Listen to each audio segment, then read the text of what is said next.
We're here at the Uptime Symposium. I'm with Jim Smith, the CTO for Digital Realty. Jim, thanks for taking some time to talk with us a little bit about your modular solutions. My pleasure, Rich. Thanks for coming. So maybe you could start by telling a little bit about how Digital Realty thinks about modular and what you have here to show us today at the Uptime show. Okay. We think about modular as an approach to construction and building and design and architecture. It's not necessarily a product, it's more of a process. And a big goal of modular is to provide options for development and options for customers and lower costs and improve quality. So one of the key features of the modular story for us is the ability to prefabricate as much as we can off-site. So a number of years ago, maybe 2 or 3 years ago, we started looking at our schedules and we looked in very great detail and did a bunch of Monte Carlo simulations and figured out how can we get the schedule down and how do we get these things built faster. And what we realized was big systems like the pump packages on chilled water systems, the UPS rooms have so much labor and so many men trying to compete for space and time that those were the areas we wanted to focus on, getting prefabricated systems out of the buildings. And in fact, if you look at how many man hours and unit inputs it takes to build an electrical room, it has essentially every trade in there. You've got fire suppression, paint, water, security, a lot of electrical, structural, etc. So it took a little bit longer to figure out a way to prefabricate the electrical rooms offsite, but the payoff has been really good. So what we have here today is what we call our Pod 2.0, our skid-mounted UPS rooms. So behind me is a typical Digital Realty data center, a turnkey data center that delivers 1125 kilowatts at 2 ends, and it's here on the show floor. It was manufactured in Texas. It took about 2 weeks to manufacture the whole thing. When we install them live in the field, they take about half a day to wire up once the modules arrive. So you take a UPS room that used to be something like 12 weeks of activity and you compress that down to something like 4 to 6 weeks of activity, and then now it's not even in the critical path. It's really nice features. Once you deliver these things, you plug them in and they're installed and there's nobody else in there. So one of the key things we found, in addition to time, which is why we started, was our quality goes up because people are working in a supervised factory, well-lit, dust-free environment. They've got access to tools and materials, and also costs go down. So your labor costs in the field are higher than in the factory setting, and we can scale. So we're building something like 36 megawatts of these for 2012, and that scale is driving the unit cost down even farther than our normal stick-built cost. So you get the quality, the speed, and the lower cost. The other thing that we get is when we build a new structure, say a building that's going to house 6 data centers, by having some skids in inventory, I get a lot of development options. So if I have a client who needs to be up really quickly, I can move one in quickly. If I have clients who want to put in 2 and then wait on the next 4, we can do that as well. So the more inventory and flow through we get, and the more places they can land, we start to get some network effects.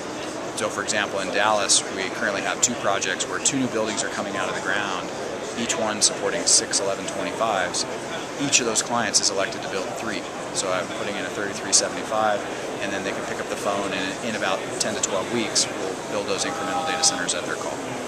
So that's kind of the whole story with an example of how this approach drives down costs, reduces our cycle times, and improves the quality. The quality story is really more about being out of the dirt, being able to test things off-site, being in a well-lit environment, just the workmanship. It's always good with the electricians anyway, but now it gets even higher because you're giving them an optimized setting where they can, sit down and have a lunch and have an iced tea nearby, and it's not this fighting it out with the other trades while the paint is dripping off the floor. So do you want to show us a little bit of what you've got here? Sure.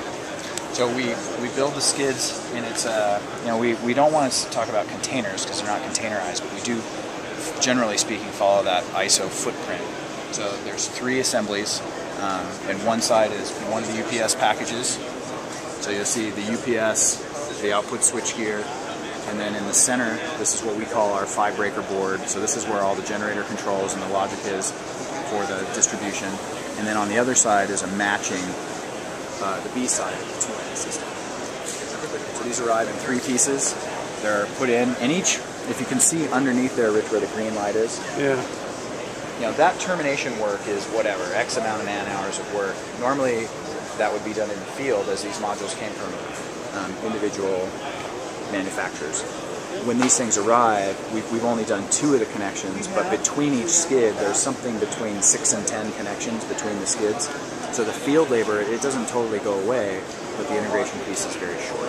So that saves us time and reduces peak manpower on the job. So this happens to be a 2N system. It uses Liebert and Siemens gear. We've delivered 2N+1 systems. We use Toshiba UPS, we use MGE UPS, we use Square D gear. So it's not a fixed thing that we have to deliver a certain way. Once again, it's not about a product, it's about an architecture and a technique. Right? This is a building and design and construction technique that we can adapt to client needs. We have an N+1 system on the drawing board. We have an N design on the drawing board. No customers have asked us to deploy those. When we deploy them on a spec basis, we build our normal 2N. Like I said, we've done some 2N+1 and some other flexibility. We've had other manufacturers specified. So it provides a lot of flexibility. Clearly that trade-off is going to be when I build them and inventory them, I may not be as flexible as fast, but it doesn't mean I can't respond quickly. Certainly more quickly than the stick build. Something you talked a little bit about yesterday in one of the panels you were on was about that some providers may focus on IT modules, but that's not the way that you decided to go. Well, that's an important part of the modular story. We have chosen to focus on this because we think this is, number one, a harder problem to solve. Number two, it's way more capital and activity intensive, which is really our specialty. Right? The closer to building and construction we remain, the better we are. So we think that this part of the business is not as dynamic as the front of the house. Right? The back of the house, the gray space, the UPS architectures, the switchgear types and switchgear configurations, there's not as much change there as there is in the front of the house on the IT space. Right. And there's other people working on that. So for example, I can put one of these modules into a building, and that building could feed a front of the house module from Dell, from IO, from IBM, from AST.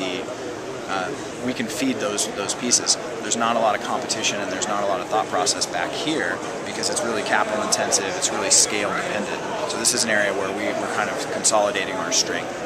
The other thing is I can plug these in and build a traditional raised floor type data center. Once the flooring goes on here, it should be transparent to anyone that this thing was fabricated offsite or not. And that's our goal, is to make this neutral to customers. We don't want to say, we're marketing this and talking about it as a technique, right, but it's really delivering these other benefits. This as a product, this really should be neutral to the client. This isn't what they're buying a data center solution and data center service. We happen to provision it faster and it's of higher quality and lower cost. But the reality is that's a benefit that shows up in other parts of their buy, in their price or their schedule, etc. Okay, well listen, Jim, thanks so much for taking the time to walk us through your solution here. All right, thanks Rich. Always good to see you.